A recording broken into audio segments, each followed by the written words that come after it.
J'ai eu quelques expériences paranormales différentes dans ma vie, mais ce sont les deux seules dont je me souvienne qui impliquent une bête. Je crois que j'ai été témoin de la même créature, du même être à 2 reprises, à quelques jours ou une semaine d'intervalle dans ma ville. Je commencerai par la première observation que j'ai faite. J'habite dans une belle banlieue de l'agglomération de Détroit.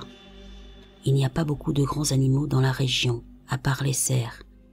Les seuls autres de la région sont les animaux domestiques typiques, les écureuils et 1 ou 2 renards occasionnels pour la plupart. C'est une zone plutôt calme. L'été dernier, vers minuit, je traversais le quartier en quittant le domicile de ma petite amie.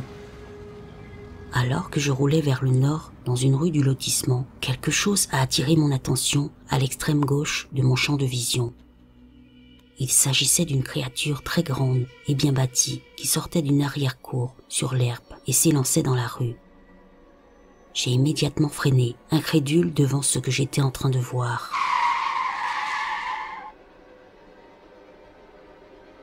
Il se déplaçait extrêmement vite. La cour d'où il est sorti faisait directement face à une petite rue sans issue qui s'étendait jusqu'à quelques arbres, puis à d'autres maisons. J'ai immédiatement tourné à droite, face à la cour, afin que mes phares éclairent le chemin qu'il semblait emprunter. Je n'ai pu assister à la scène que pendant quelques secondes, mais je n'ai aucun doute sur la réalité de ce que j'ai vu. La créature était très grande. Si je devais comparer sa taille à celle d'un autre animal, je dirais qu'elle avait la taille d'un lion adulte. Son corps semblait être celui d'un chien, bien que je n'ai jamais vu une race de chien de cette taille, et il n'y a absolument aucun chien sauvage ou errant dans la région. Son pelage était d'un noir absolu, et si j'ai pu légèrement distinguer la forme de sa tête sur le côté, je n'ai jamais vu ses yeux ni sa bouche. Lorsqu'il est passé devant mes phares, il n'a jamais reconnu ma présence. Il ne s'est pas retourné pour me regarder, n'a pas ralenti et n'a rien fait qui soit dirigé vers moi. Lorsque je me suis tourné vers le terrain, je n'ai pu voir que l'arrière de la créature avant qu'elle ne disparaisse dans l'arrière-cour de la maison centrale du terrain et dans les bois.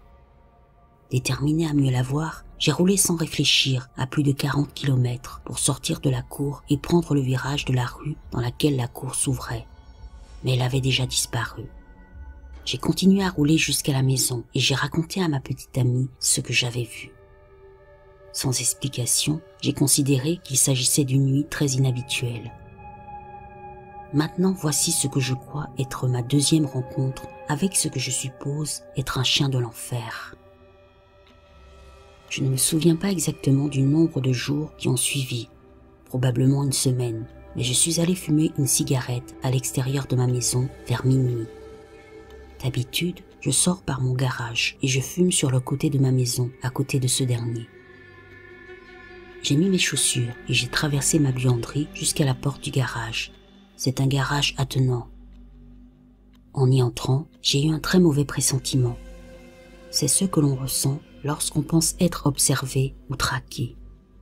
Les poils de mon cou et de mes bras se sont hérissés. J'ai fait une pause, je suis resté complètement immobile, sans respirer pour évaluer la situation. Quelques secondes ont passé et je n'ai rien vu ni entendu. J'ai regardé à ma droite pour voir que la porte latérale était complètement fermée, mais j'avais toujours l'impression que quelque chose n'allait pas.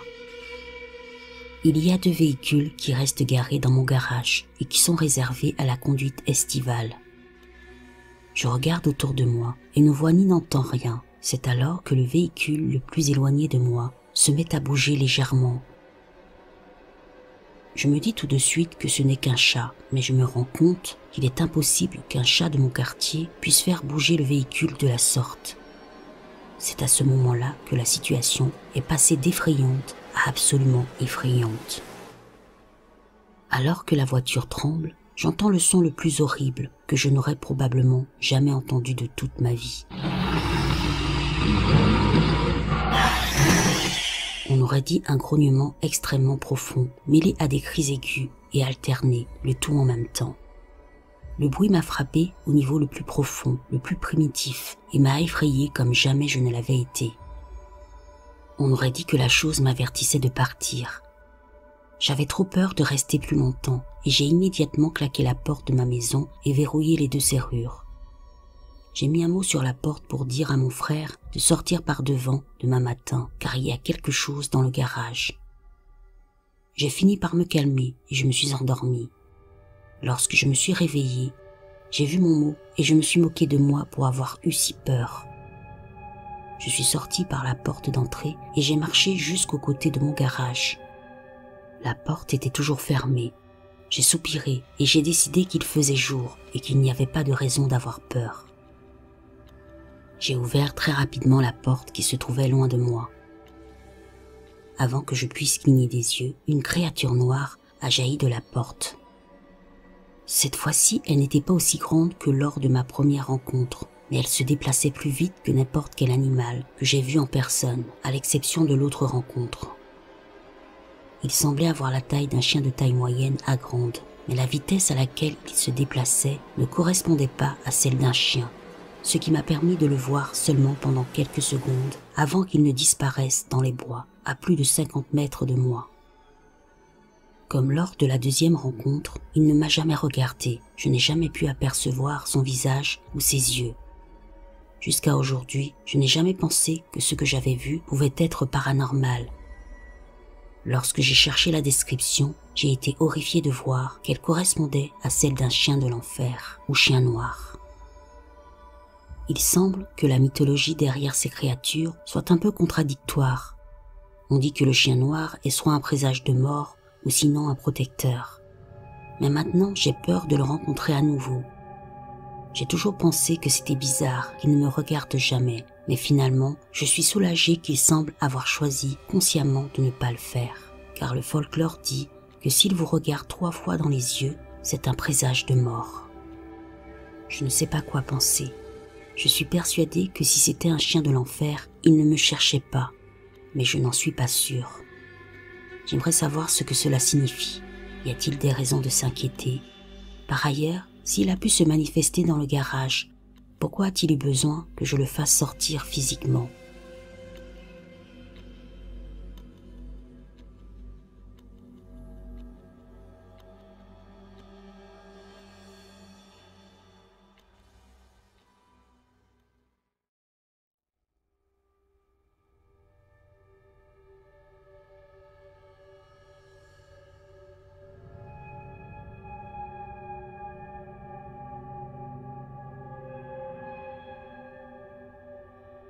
J'ai raconté cette histoire à tant de gens au fil du temps.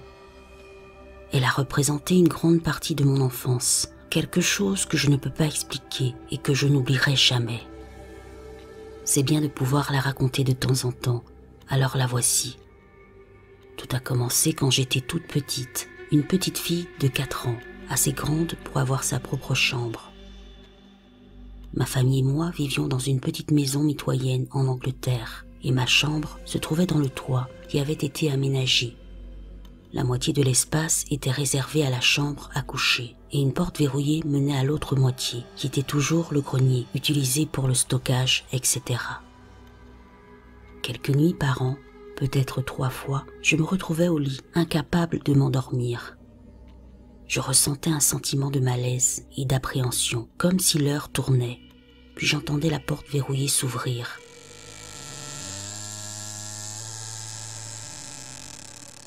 Sur le seuil se tenait un énorme chien noir. Il traversait rapidement la pièce, me tirait hors du lit et essayait de me ramener par la porte. J'adore les animaux, mais croyez-moi, j'ai frappé cette chose aussi fort que possible. Je me souviens de la sensation exacte de sa tête, de sa fourrure, des tiraillements qu'il exerçait sur mes bras. J'étais presque sur le seuil de la porte avec lui quand je pensais à crier pour mes parents et instantanément il me laissait tomber et partait en courant.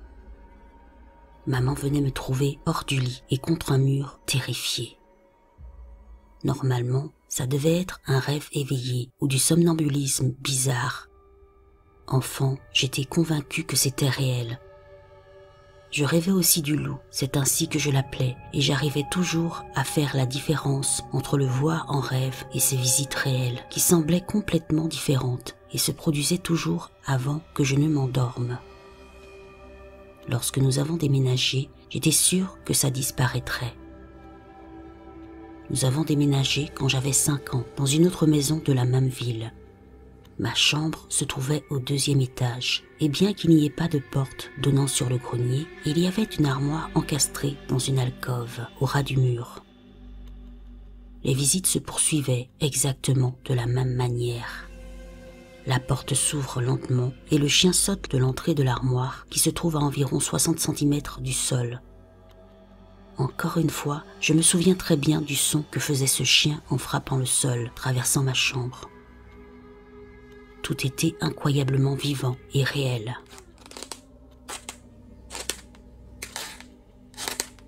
J'ai eu 12 ans. Mon père a proposé de redécorer ma chambre et la première chose que j'ai demandé, c'est que l'on supprime le placard et que l'on me donne une armoire indépendante. C'était logique pour mon cerveau d'enfant. Pendant que nous attendions que les murs nouvellement peints sèchent, je dormais avec mon petit frère, 9 ans à l'époque, dans sa chambre, sur le lit supérieur des lits superposés. Dans la chambre de mon frère, il y avait un autre placard encastré dans le mur qui abritait la chaudière. C'était la dernière fois que je vivais cette expérience. Je n'étais pas tout à fait endormie. Je restais allongée à regarder le plafond quand j'ai entendu la porte grincer. Je me souviens très bien avoir entendu des griffes de chien claquer sur le parquet. Comme j'étais sur la couchette du haut, j'étais terrifiée pour mon petit frère qui dormait en dessous de moi. Mais avant que j'aie eu le temps d'appeler ou de crier, j'ai senti le cadre du lit basculer tandis que la chose en question posait ses pattes sur le barreau de l'échelle. Il essayait de se lever. C'était la première fois qu'il ne se contentait pas de traverser le sol pour m'atteindre. Ayant le temps de réfléchir pour une fois, j'ai crié aussi fort que possible pour appeler mes parents.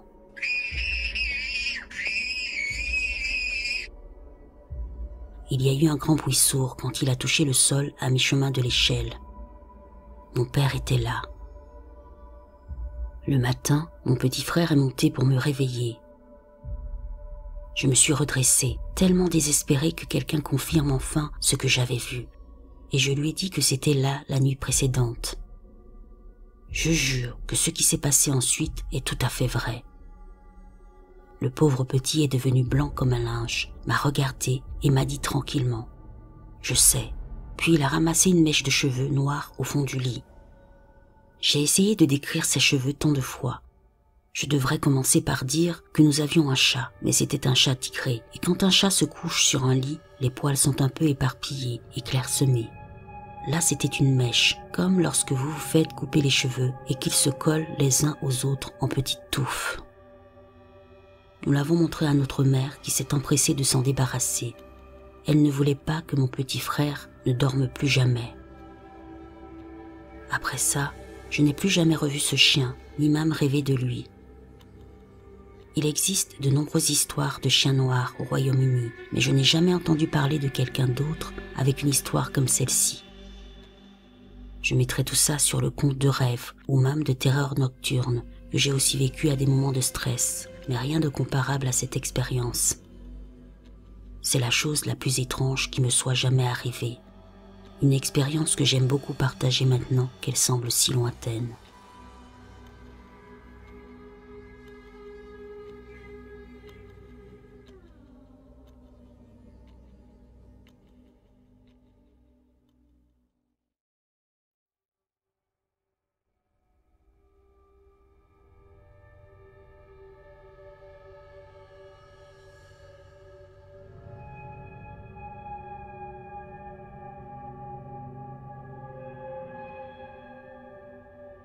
Il y a environ 5 ou 6 ans, je vivais dans un très petit appartement au centre-ville.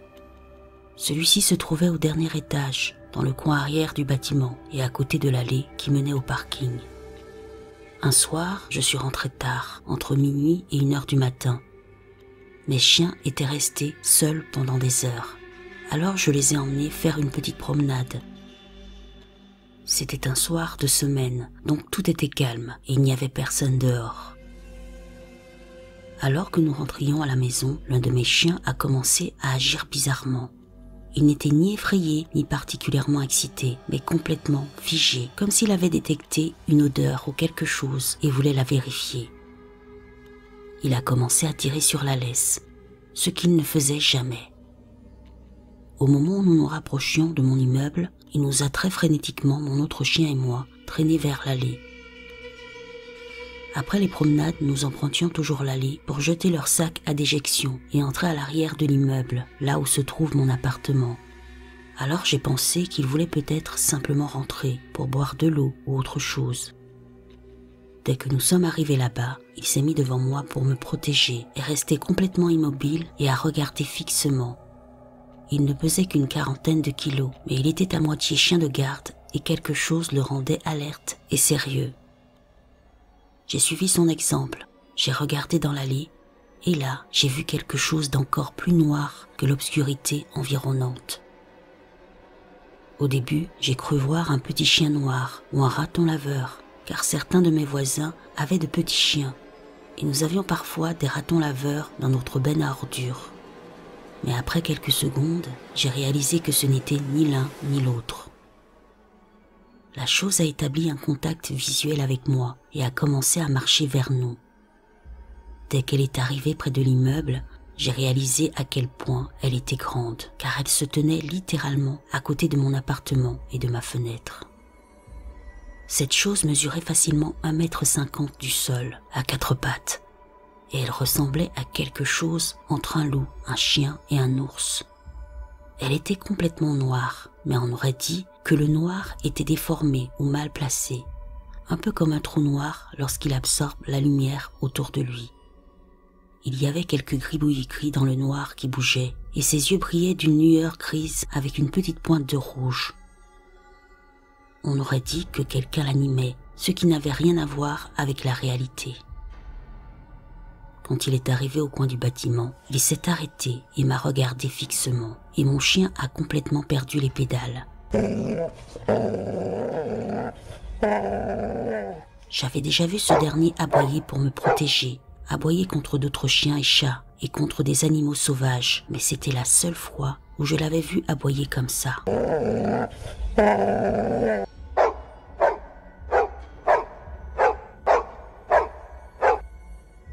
Il hurlait, aboyait, jodelait presque simultanément et était complètement paniqué. Mon deuxième chien était calme et avait l'air presque confus au début, regardant fixement l'allée. Après quelques secondes, on aurait dit qu'il avait enfin remarqué ce que faisait mon autre chien et qu'il s'était mis à faire la même chose, sauf qu'il avait l'air beaucoup plus effrayé.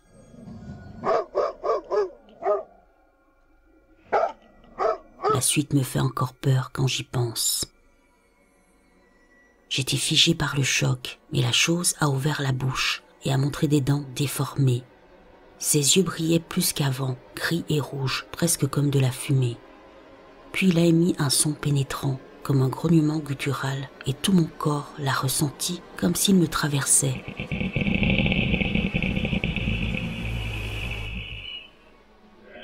J'avais étrangement l'impression d'être connecté à lui d'une manière ou d'une autre, et ça m'effrayait vraiment. Il m'a regardé pendant encore un petit moment, je ne sais pas trop combien de temps, puis il s'est éloigné de l'allée en direction de l'arrière du bâtiment et a disparu. Je suis resté là, abasourdi pendant quelques minutes, à me demander ce qui venait de se passer et à réfléchir à l'opportunité d'entrer ou non à l'intérieur. Le bâtiment était fermé des deux côtés, mais tout ça se passait littéralement juste à côté de la fenêtre de ma chambre. Au bout de quelques minutes, j'ai eu l'impression que rien ne s'était passé. Je suis donc entré par l'avant de l'immeuble. J'ai jeté les sacs à déjection des chiens dans la buanderie. Je suis entré dans mon appartement, j'ai fermé la porte à clé, j'ai rangé mon arme à côté de mon lit et j'ai invité mes deux chiens à dormir avec moi sur le lit. Je n'ai pas pu trouver le sommeil pendant des heures, mais mon chien qui avait essayé de me protéger s'est endormi presque immédiatement. Son petit cœur battait dans sa poitrine et c'est la seule fois où je l'ai vu aussi effrayé.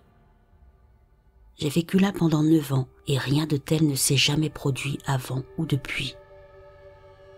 Pour ceux qui se posent la question, j'étais complètement sobre, et je ne manquais pas plus de sommeil que d'habitude. Je connaissais tous mes voisins dans l'immeuble, et seuls 2 autres avaient des chiens qui étaient considérablement plus petits que les miens, des beagles et des terriers. Les réactions de mes chiens me disent que je n'ai pas complètement imaginé ça. La chose la plus proche que j'ai lue à ce sujet sont les chiens noirs ou chiens de l'enfer. Je ne sais pas si c'en était un, mais je n'oublierai jamais ses yeux.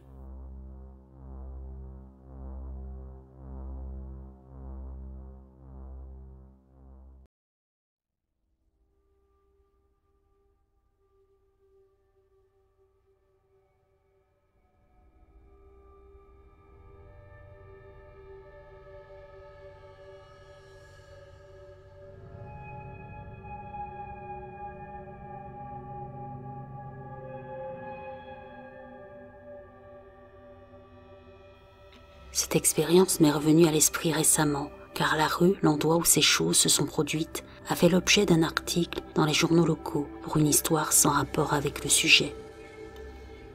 J'ai vécu avec ma désormais ex-partenaire dans un appartement de 2 chambres ici au Royaume-Uni. Je me rappelle que cet appartement était étrangement agencé. Vous entriez par une porte commune et juste en face de vous se trouvait votre propre porte pour entrer dans votre appartement. Ensuite, il y avait une 12aine de marches jusqu'au palier. À cet étage, il y avait une chambre, une salle de bain et la chambre principale. Pour accéder à la cuisine et au salon, qui formaient une seule pièce, il fallait encore monter une 10aine de marches.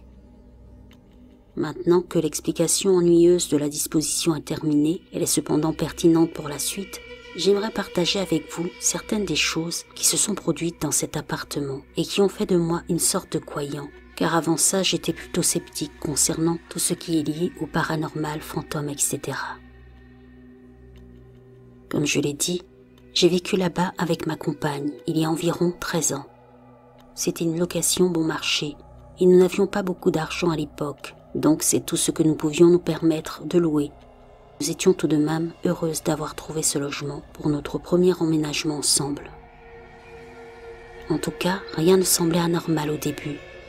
Mais quelques semaines plus tard, des choses bizarres ont commencé à se produire. Et oui, nous avons déménagé à cause de ça. Les premières choses qui se sont produites ont été considérées comme explicables. Comme je vous ai précisé au début, j'étais à la base quelqu'un de très rationnel, qui ne croyait pas vraiment, voire pas du tout, aux phénomènes paranormaux.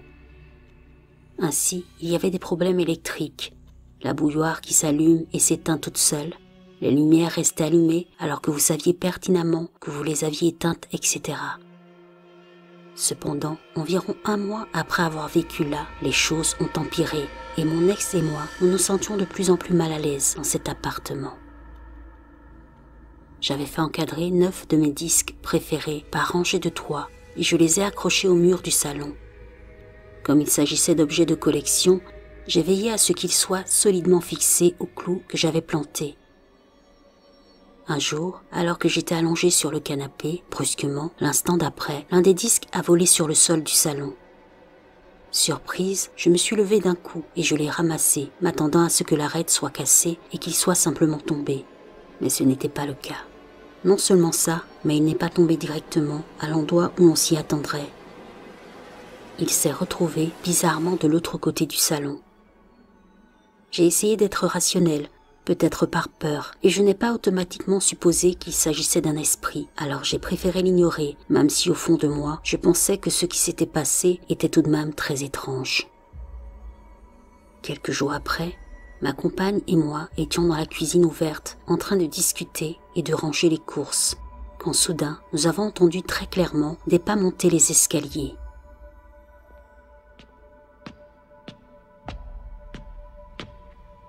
Effrayés, nous avons stoppé notre conversation et écouté. C'étaient des pas rapides qui donnaient l'impression qu'ils allaient faire irruption et nous attaquer ou nous annoncer une nouvelle très importante. Ça s'est passé en quelques secondes, si bien que nous n'avons pas eu le temps de faire quoi que ce soit, si ce n'est de rester là et d'attendre de voir qui c'était. Un intrus, un ami ou une personne ivre ? Mais personne n'avait la clé de notre appartement, à part nous deux et le propriétaire. Personne n'est apparu. Nous nous sommes regardés toutes les deux, incrédules. J'ai descendu les escaliers et j'ai constaté que toutes nos fenêtres étaient fermées et que la porte de notre appartement était verrouillée de l'intérieur. C'est à partir de là que j'ai commencé à penser que nous devenions peut-être folles ou que les esprits étaient réels. Après cet incident, ma partenaire et moi nous nous sommes assises pour parler de ce qui venait de se passer. C'est alors qu'elle a stupidement décidé de donner un nom au fantôme. Elle l'a appelé Bitty. Je me souviens lui avoir dit d'arrêter, car j'étais paniquée et j'essayais de garder la tête froide. Elle s'est moquée de moi et a dit à haute voix quelque chose du genre. « Très bien Bitty, arrête tes conneries, espèce d'énergumène » et s'est moquée. Je me suis un peu énervée et je suis allée me coucher de mauvaise humeur, car l'événement m'avait donné la chair de poule. Les semaines suivantes, tout est resté calme. J'ai commencé à me détendre en me disant que l'appartement voisin avait peut-être la même marche grinçante et que les murs laissaient passer beaucoup de bruit. Ce week-end-là, nous avons décidé d'inviter une amie à passer la nuit chez nous et avons organisé une soirée cinéma. J'appellerai cette amie C. C'est à ce moment-là que les choses se sont accélérées. Je dois préciser ici que ma partenaire et moi vivions une relation entre femmes. Et l'amie commune que nous avions invitée est également une femme. Nous avons regardé Spice World, les enfants des années 90 et tout ça, et sommes allés nous coucher. C est restée dans la chambre d'amis qui se trouvait au même niveau que notre chambre à coucher. Ma partenaire et moi étions en train de nous installer dans le lit lorsque C m'a envoyé un BBM, message instantané comme WhatsApp, environ 20 minutes plus tard pour me demander si nous allions bien et pourquoi l'un de nous faisait les 100 pas dans la salle de bain. Depuis la chambre d'amis, si vous regardiez par la fenêtre, vous pouviez voir la fenêtre translucide de la salle de bain. J'ai envoyé un message disant qu'il n'y avait personne là-bas. La minute suivante, C est entré en courant dans notre chambre, en pleurant et en criant « Il y a quelqu'un là-dedans, il y a quelqu'un là-dedans !» Je suis sortie en courant et j'ai ouvert la porte de la salle de bain qui était déjà entr'ouverte. Il n'y avait personne. J'ai vérifié à l'étage, aux fenêtres, et je me suis assurée que la porte d'entrée était bien verrouillée. Tout était en ordre. Je ne savais pas quoi faire. Alors encore une fois, j'ai essayé d'être rationnelle et de la calmer en lui disant que ce n'était peut-être qu'une ombre venant de l'extérieur. Après ça, toutes les trois, nous nous sommes assises dans le lit pour parler de ce qu'elle avait vu et des autres événements étranges qui s'étaient produits dans l'appartement. Plus nous parlions, plus je savais que ce n'était pas normal. À un moment donné, ma partenaire a dit « Va te faire voir, Bitty, tu n'es pas la bienvenue ici. » Je lui ai dit une fois de plus d'arrêter. Je n'aimais pas nommer ça. Je pense que le fait d'en faire une blague l'a détendue. En tout cas, ce n'est pas évident de savoir quoi faire dans une telle situation. Et face à la peur, chacun réagit à sa façon. Le lendemain matin, nous avons dit au revoir à C et lui avons dit aussi que nous la reverrions le week-end suivant.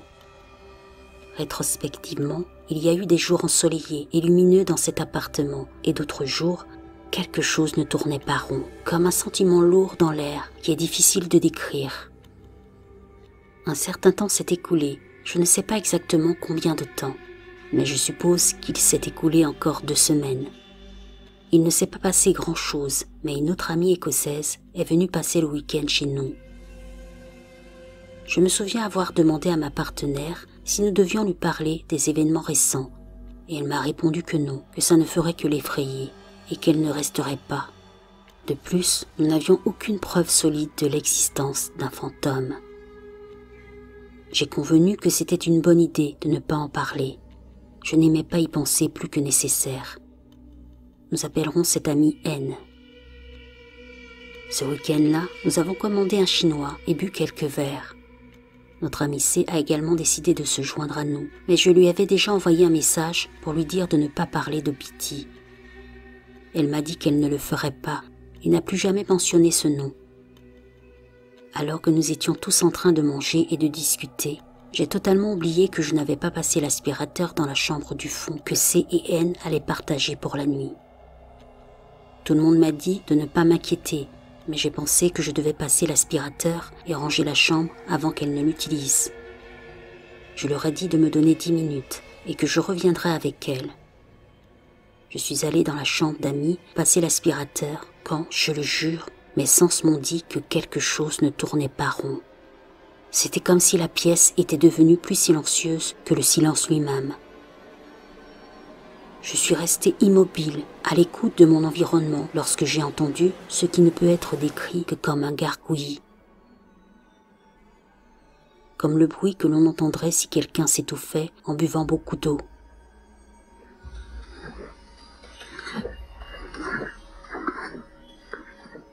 Ce bruit venait de derrière moi, comme s'il était dans mon dos.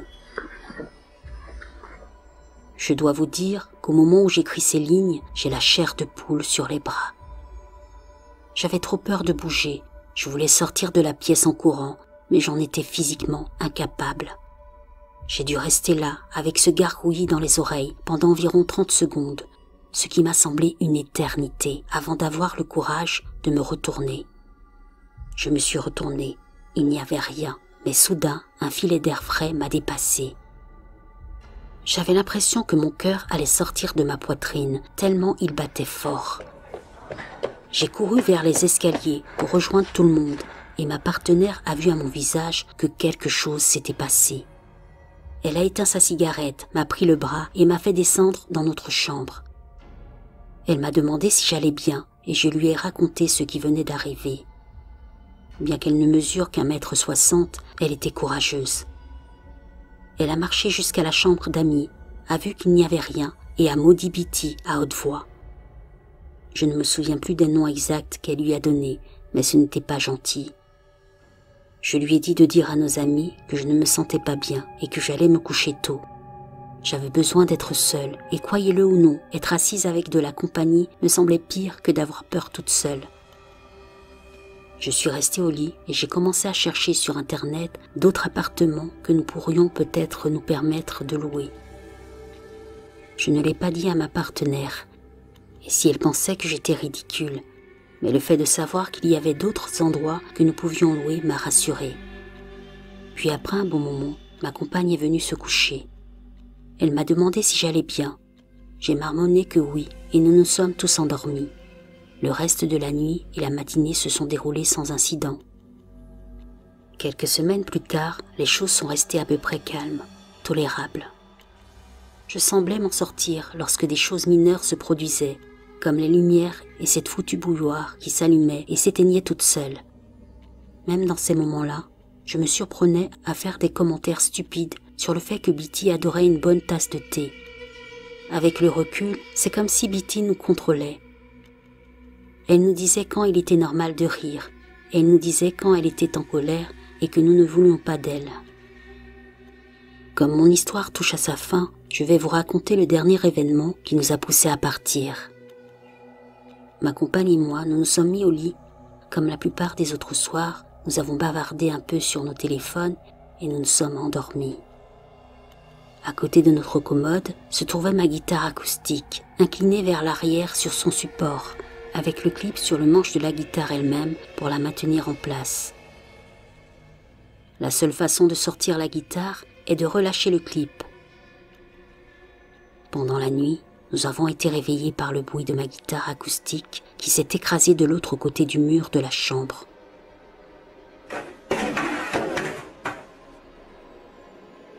Nous nous sommes toutes les deux levées d'un bond et nous avons constaté qu'elle gisait avec le bourdonnement des cordes qui rebondissaient sur le sol. J'ai immédiatement commencé à trembler et à pleurer, tandis que ma partenaire allumait la lumière. Le clip du support de la guitare était ouvert. Je me souviens avoir dit « Je ne veux plus rester ici, je ne veux plus rester ici » en pleurant. Ma compagne m'a dit qu'elle ressentait la même chose et m'a assuré que nous allions déménager dès que possible. Je ne pouvais plus rester dans cette maison. Cette chose était agressive et ne voulait pas de nous. Il était environ 2 heures du matin et nous avons appelé C pour lui demander si nous pouvions rester avec elle, ce à quoi elle a bien sûr répondu par l'affirmative. Le lendemain matin, nous avons commencé à chercher un nouvel endroit où vivre et avons contacté notre propriétaire pour lui dire que nous devions inopinément mettre fin à notre contrat de location. Nous ne nous préoccupions même pas de perdre notre caution. Nous sommes partis 2 semaines après avoir contacté notre propriétaire. Pendant ces 2 semaines, nous sommes restés avec C. Nous ne sommes retournés à l'appartement que pour ranger ensemble le reste de nos affaires. Malheureusement, 2 ans après avoir déménagé, elle et moi avons rompu car ça ne marchait plus entre nous. Nous sommes tout de même restés en contact pendant un certain temps, puis nous nous sommes éloignés l'une de l'autre. Je n'avais pas eu de nouvelles d'elle depuis plus de 8 ans, jusqu'à ce qu'elle me contacte récemment pour me demander comment j'allais. La deuxième question qu'elle m'a posée était de savoir si je me souvenais de Bitty. Mais comment aurais-je pu oublier Bitty ?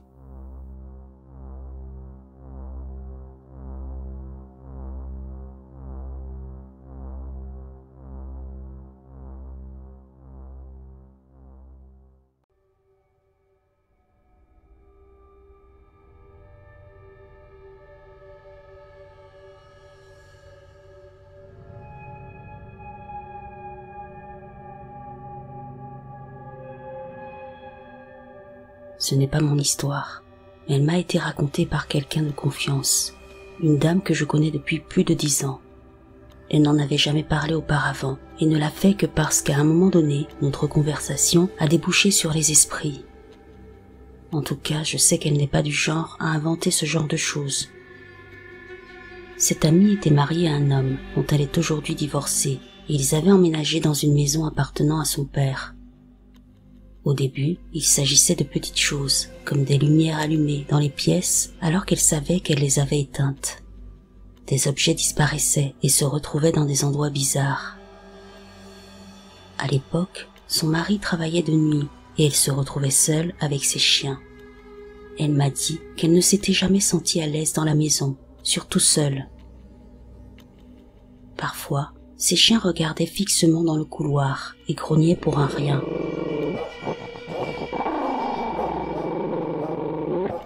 Ils allaient en haut des escaliers du sous-sol et aboyaient, puis partaient en courant comme s'ils étaient poursuivis. Ils couraient ensuite vers les escaliers et recommençaient à aboyer. Ça durait des heures et les chiens finissaient par se calmer.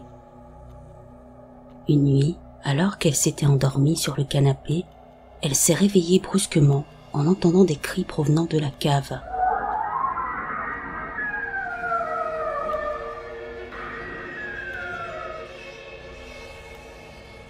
Elle a dit qu'on aurait dit que quelqu'un était en train de se faire tuer. Les chiens devenaient fous. Elle a quitté la maison et a appelé son mari qui lui a dit d'appeler la police.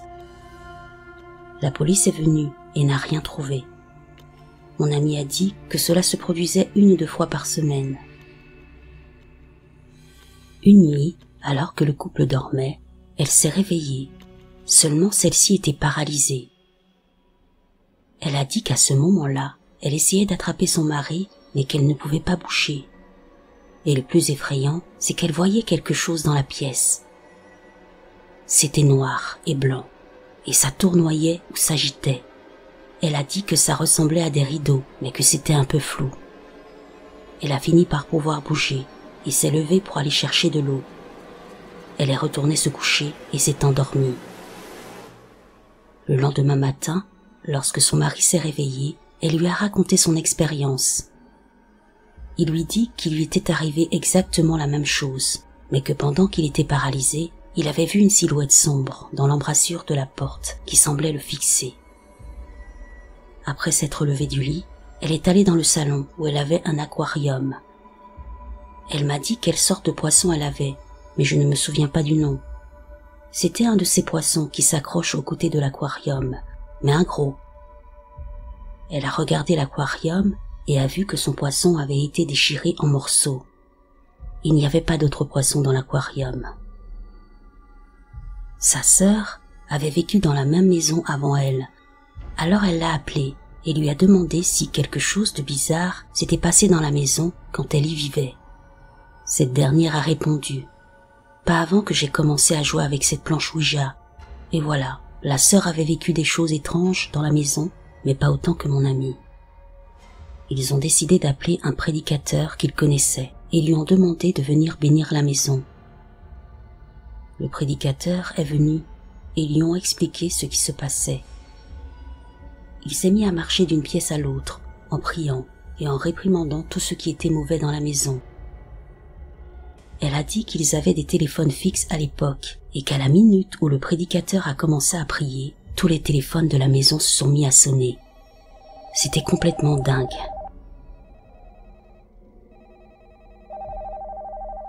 Le prédicateur est parti et ils sont partis immédiatement après. Pendant tout ce temps, le couple se disputait constamment. Ils se disputaient tous les jours et ne se supportaient plus.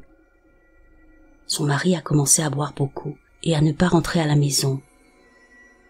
La plupart du temps, il l'a laissée seule. Un matin, ce dernier était à la maison et dormait. Elle raconte qu'elle est allée dans la chambre et qu'elle l'a regardé allongé dans son lit. Elle envisageait de le quitter et se demandait si tous les événements survenus dans la maison étaient liés à lui. Puis, elle s'est retournée pour quitter la pièce et a dit avoir jeté un coup d'œil à la chambre en marchant dans le couloir. Elle a dit que pendant une seconde environ, elle a vu cette créature. Elle était noire et avait l'air d'avoir un bec sur le visage. Et cette chose semblait griffer le cadre de la porte comme si elle voulait la poursuivre. Elle s'est retournée pour s'enfuir, a regardé en arrière et la chose avait disparu. Elle est partie ce jour-là. Elle a appelé sa sœur et lui a demandé si elle pouvait rester avec elle. Nous travaillons ensemble depuis plus de 10 ans et elle ne m'avait jamais parlé de ça auparavant. Tout au long de son récit, elle n'a cessé d'avoir la chair de poule.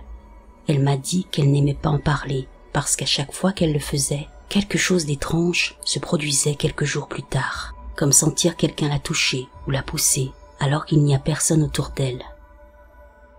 Elle n'est pas du genre à enjoliver les histoires ou à raconter des histoires rocambolesques, difficiles à croire.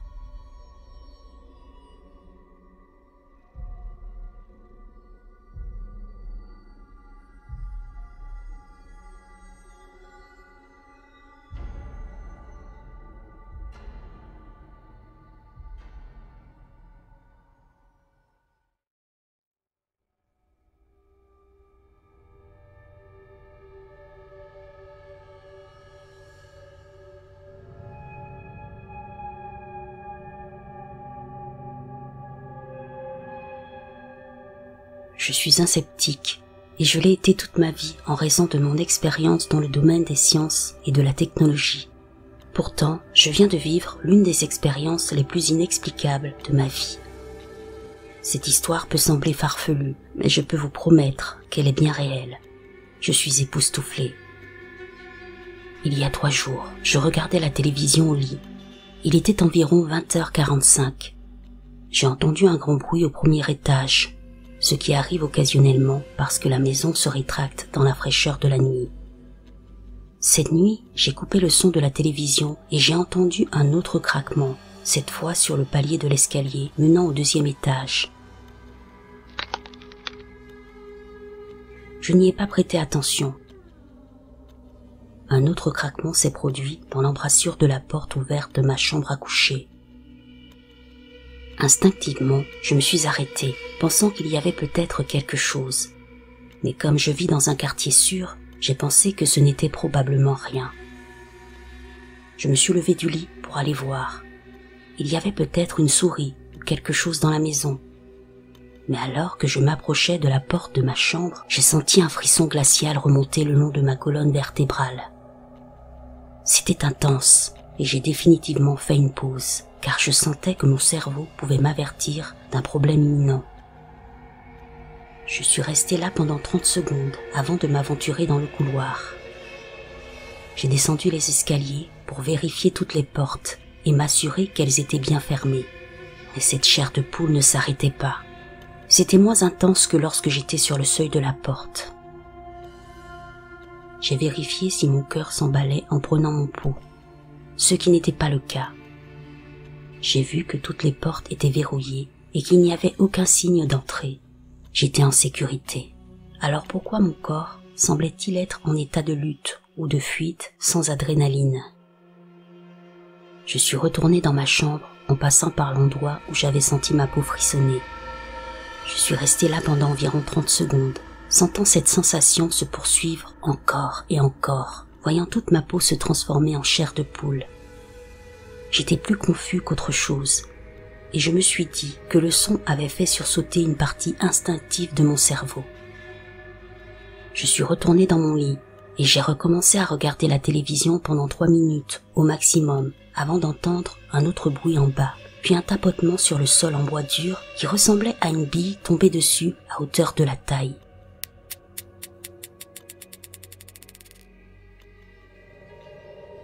Le bruit s'est poursuivi jusqu'à la porte ouverte de la chambre, comme s'il se rapprochait de moi. À ce moment-là, je me suis figé. Il n'y a pas de menace visible pour moi, mais ma peau continue de frissonner encore et encore.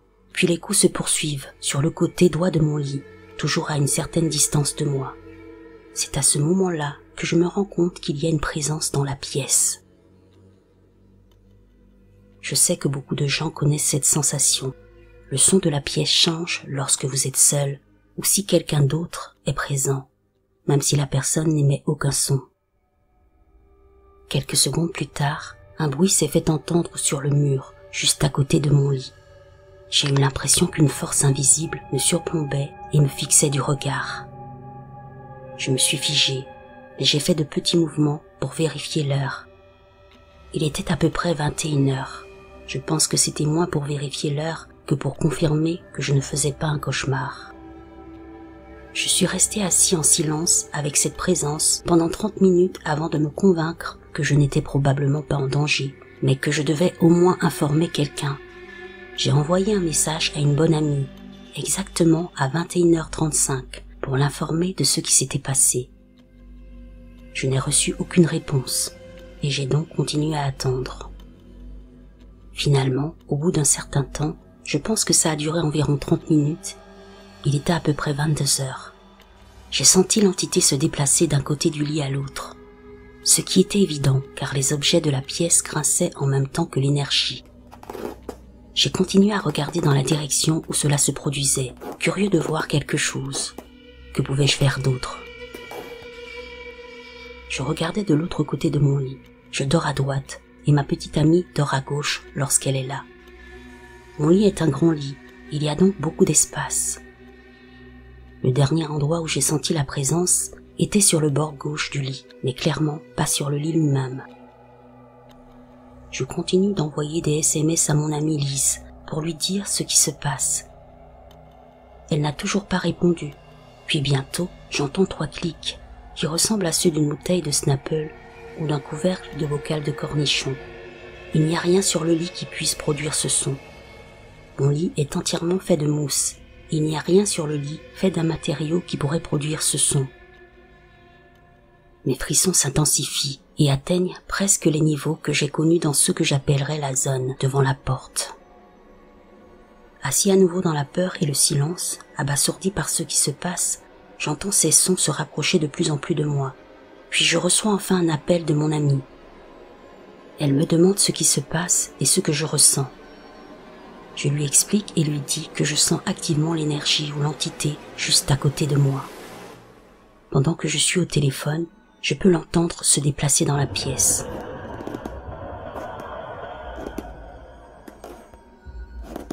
Au même moment, elle me dit « Attends, j'entends un grincement. » J'ai répondu « Ah oui, tu peux l'entendre aussi ?» J'avais l'impression d'être fou et de perdre la boule en pensant qu'il se passait quelque chose. Mais elle m'a aidé et m'a donné confiance. Elle m'a dit de dire à l'entité « S'il te plaît, va-t'en, tu n'es pas le bienvenu ici.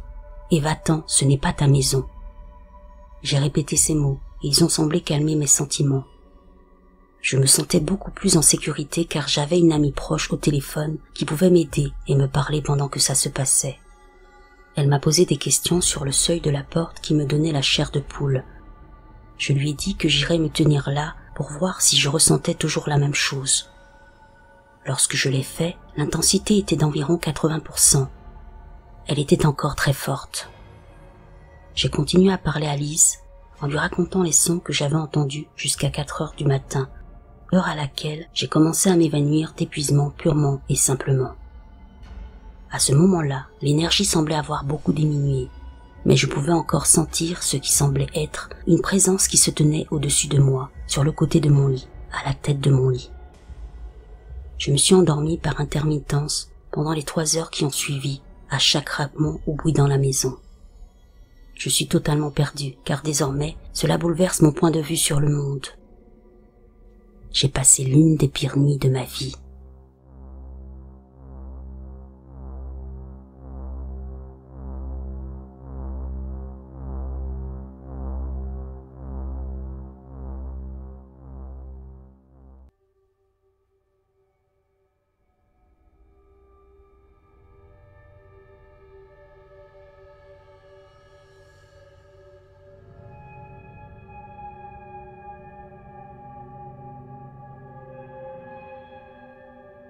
Pour ceux qui ne savent pas ce que sont les duendes, il s'agit essentiellement d'elfes ou de lutins. Ces choses sont soit bonnes, soit mauvaises, mais le plus souvent malveillantes.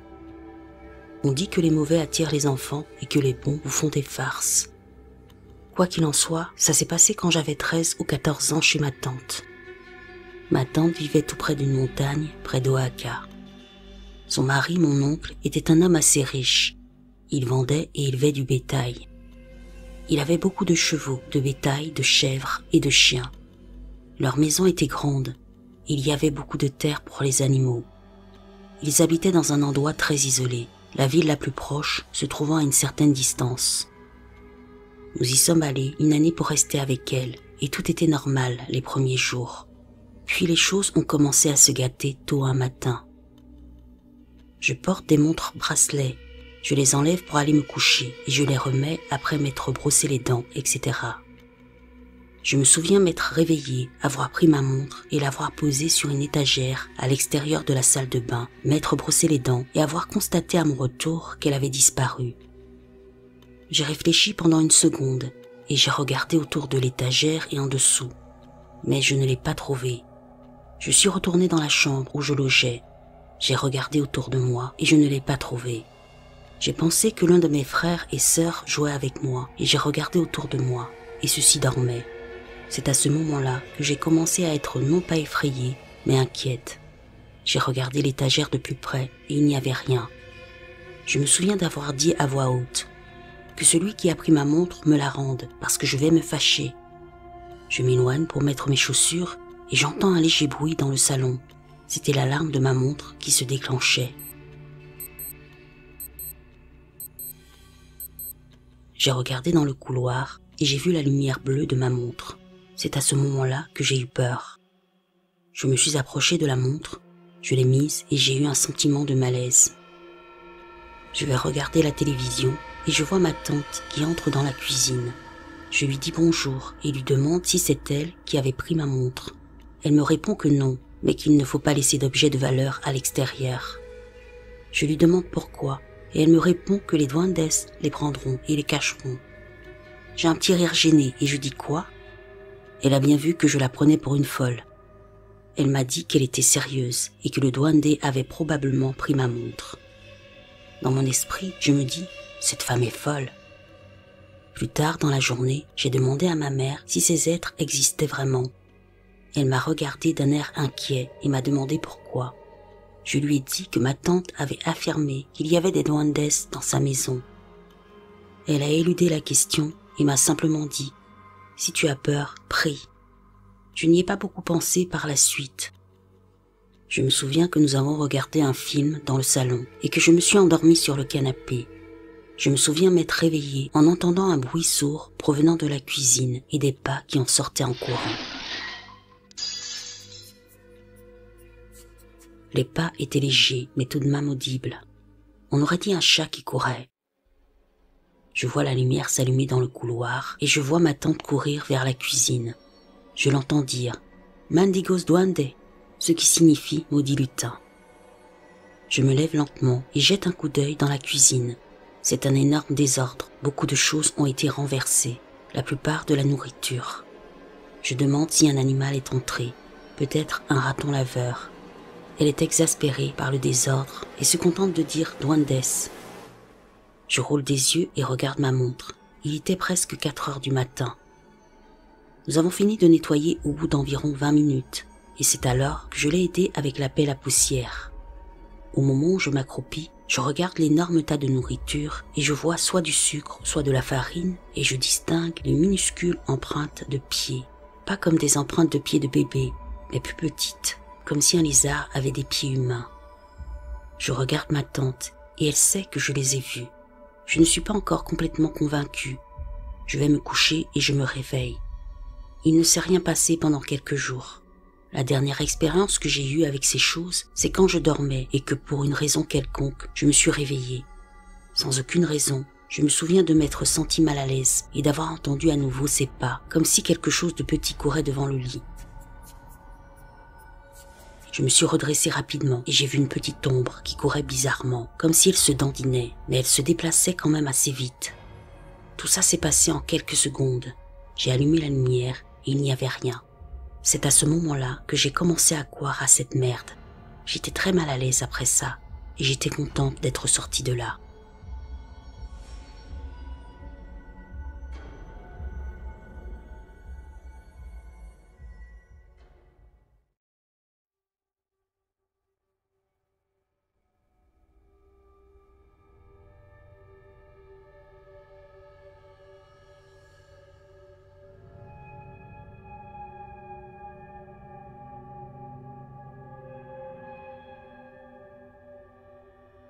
Cette histoire n'est pas la mienne, mais celle de mon entraîneur. Elle est censée être vraie. Elle est arrivée à sa mère, nous l'appellerons Maria, ainsi qu'à sa famille. Ils vivaient dans la campagne mexicaine et tout était loin, si bien que lorsqu'ils devaient aller faire des courses ou acheter des fournitures, ça leur prenait 2 jours. À l'époque, Maria était chez sa tante et elle avait 13 ans. La famille de Maria avait une ferme contenant 20 chèvres et moutons. Ils avaient 6 chiens bergers allemands avec lesquels Maria a grandi. La maison est très ancienne et lorsqu'il faisait froid, celle-ci était également froide et il en va de même pour la chaleur. Maria, sa tante et son bébé étaient là calmement lorsqu'à un moment donné, Maria s'est soudain rendu compte que les 6 bergers allemands qui étaient tous assis la regardaient fixement.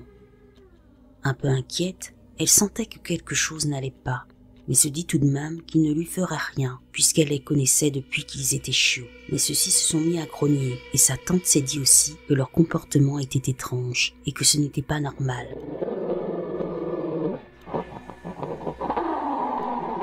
Alors elles ont décidé de se cacher un peu pour être en sécurité au cas où. La maison disposait d'un grenier de stockage et elles y sont montées. Maria a commencé à regarder à travers les panneaux du plancher et a vu que les chiens étaient assis dans la même position et grognaient, leurs yeux fixés sur une partie d'un mur. Et là, ce qu'elle a vu l'a traumatisée pour le reste de sa vie. Elle a vu ce qui semblait être un doigt humain avec un ongle, mais ce n'était pas humain. Puis le doigt est devenu de plus en plus long en glissant à travers l'un des trous du mur.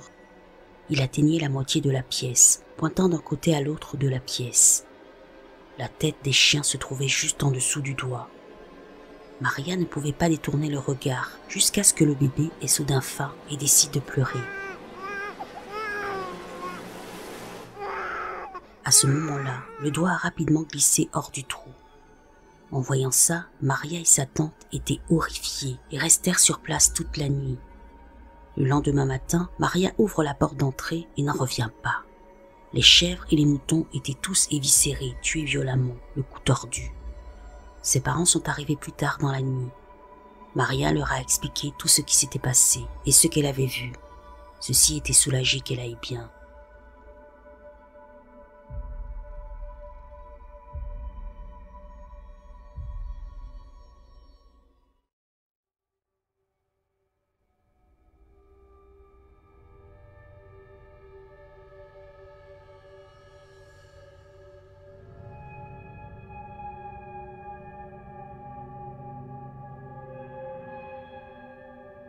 J'ai plusieurs histoires à raconter sur le Mexique, Celle-ci est celle d'un ami qui m'a raconté l'expérience de son oncle et de son ami.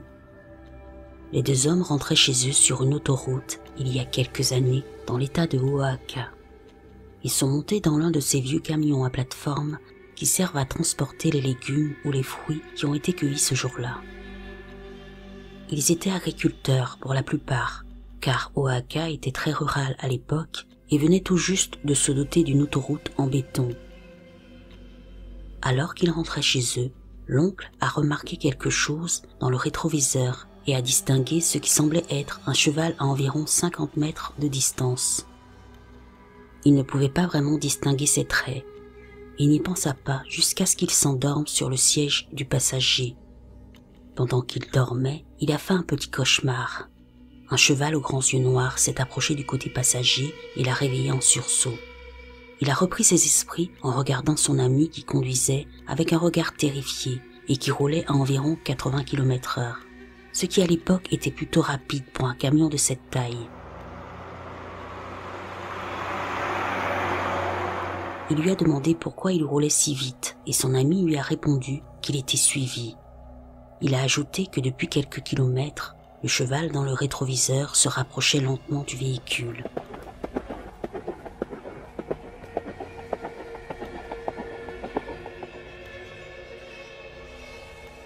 C'est alors que la panique a commencé à s'installer et qu'ils ont tous deux ressenti une peur immense les envahir.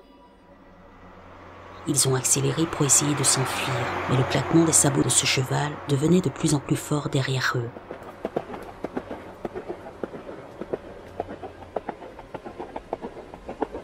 L'ami qui conduisait a dit à l'oncle de ne pas se retourner et de ne pas regarder l'animal, car il semblait les rattraper à chaque fois qu'il le regardait en arrière. L'oncle ferma les yeux de peur, écoutant seulement, et lorsque les sabots se rapprochèrent de plus en plus, il jeta un coup d'œil sur le côté de la fenêtre et vit les grands yeux noirs du cheval qui regardait directement son ami depuis le côté passager, car il l'avait maintenant rattrapé.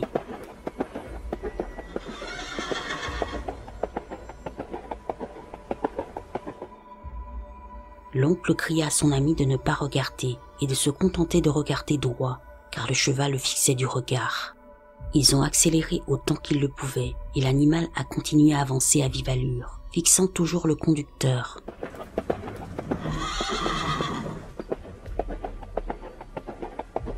Celui-ci a finalement jeté un coup d'œil. Il s'est mis à pleurer, submergé par l'émotion et la panique, lorsque le cheval s'est soudainement mis à ralentir. L'oncle le vit à nouveau dans le rétroviseur, mais cette fois-ci, il n'avait plus de jambes. Il se tenait debout sur la route, flottant, les fixant de ses immenses yeux noirs. Lorsqu'ils sont arrivés à la maison, ils ont raconté au grand-père de l'homme qui conduisait ce qu'ils avaient vu.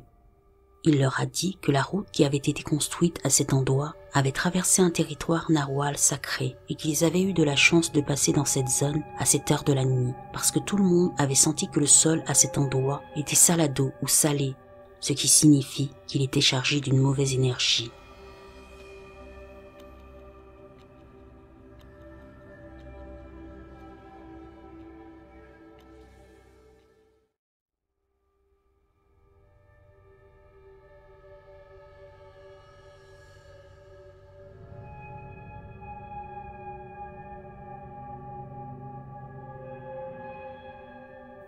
Dans le folklore mexicain, l'archétype de la sorcière est la lechuza ou sorcière hibou. On dit que la lechuza fait un pacte avec Satan ou d'autres esprits maléfiques pour acquérir cette capacité. Elles sont souvent représentées comme des femmes âgées et on dit qu'elles enlèvent leurs jambes et les cachent lorsqu'elles sont sous leur forme de hibou. Lorsque j'étais enfant, ma grand-mère maternelle me racontait des légendes et me jurait qu'elle avait rencontré des sorcières. Il y a 2 ans, j'étais au Mexique, dans la ville natale de mon père, où il y a environ 9000 habitants. Notre maison au Mexique se trouve un peu à l'écart de la ville principale, au bout d'un très long chemin de terre. À gauche de la route, il y a de petites maisons traditionnelles, et à droite, un profond ravin qui était autrefois une rivière, et de l'autre côté du ravin, il y a des bois. J'ai décidé de partir tôt, car j'étais fatigué. J'ai fait du stop avec quelqu'un de la ville qui vivait au début du chemin de terre, ce qui signifiait que je devais marcher environ 1,5 km à peu de choses près. 10 minutes après le début de ma promenade, j'ai entendu des bruits d'oiseaux et j'ai supposé que les oiseaux qui se trouvaient à proximité dans les arbres s'installaient pour la nuit.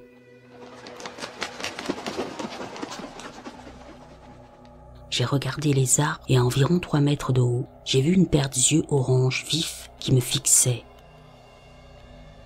J'ai entendu d'autres bruissements et je me suis retourné pour constater que les yeux avaient disparu, ce qui m'a amené à penser que l'oiseau s'était envolé. Soudain, j'ai entendu une voix venant du fond du ravin qui disait « Venez ici ».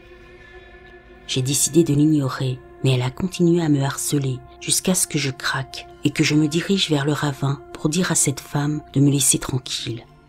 J'ai commencé à lui dire que j'étais pressé de rentrer chez moi quand j'ai remarqué quelque chose d'étrange. Elle était habillée en tarué mara, ce qui signifie qu'elle avait une longue jupe mais qui n'était pas entièrement descendue. Et cette femme n'avait pas de cheville, et elle semblait flotter. Elle m'a regardé avec une haine totale dans les yeux. J'ai réalisé qu'elle savait que son secret était dévoilé. Effrayé, je me suis précipité vers la maison en entendant un grand bruit de battement d'ailes qui me suivait.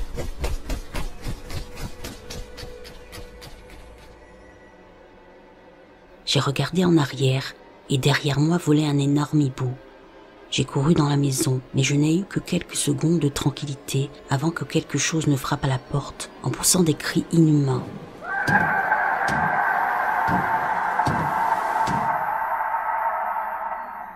J'ai paniqué et je me suis souvenu que ma grand-mère m'avait dit que la prière était la meilleure défense contre une sorcière, ce que j'ai commencé à faire. Puis j'ai décidé de mettre du sel dans les entrées de porte quand quelque chose a cassé la fenêtre de la cuisine au-dessus de l'évier, essayant de passer par là. C'était le même hibou. Dans la panique, j'ai pris le sel que j'utilisais sur les portes et je l'ai jeté sur elle. Immédiatement, elle a reculé et s'est penchée sur la clôture en regardant fixement la fenêtre. Le lendemain matin, je me suis réveillée en espérant qu'il s'agissait d'un rêve horrible, mais en entrant dans la cuisine, j'ai vu le verre de la fenêtre brisé. Et lorsque je suis sortie, j'ai vu de grandes égratignures sur la porte d'entrée. Je me suis approchée de la clôture où le hibou était perché. Il y avait du sang sur la clôture et sur le sol autour. Découragée, j'ai commencé à balayer le verre de la porte d'entrée quand je l'ai vu. Une femme autochtone d'un certain âge, de l'autre côté du ravin parmi les arbres, qui me regardait fixement. Je savais qu'elle était là et je l'ai dévisagée jusqu'à ce qu'elle retourne dans les arbres et que je ne la revoie plus jamais, heureusement. Chaque fois que j'y retourne, je place du sel dans l'embrasure des portes et je prie dès que j'entre dans la maison. Souvent dans cette maison, je me sens observée et d'autres personnes qui restent signalent des voix à l'extérieur et des bruits sur le toit. Je sais qu'elle est assise dans les arbres et qu'elle attend de pouvoir m'attaquer à nouveau.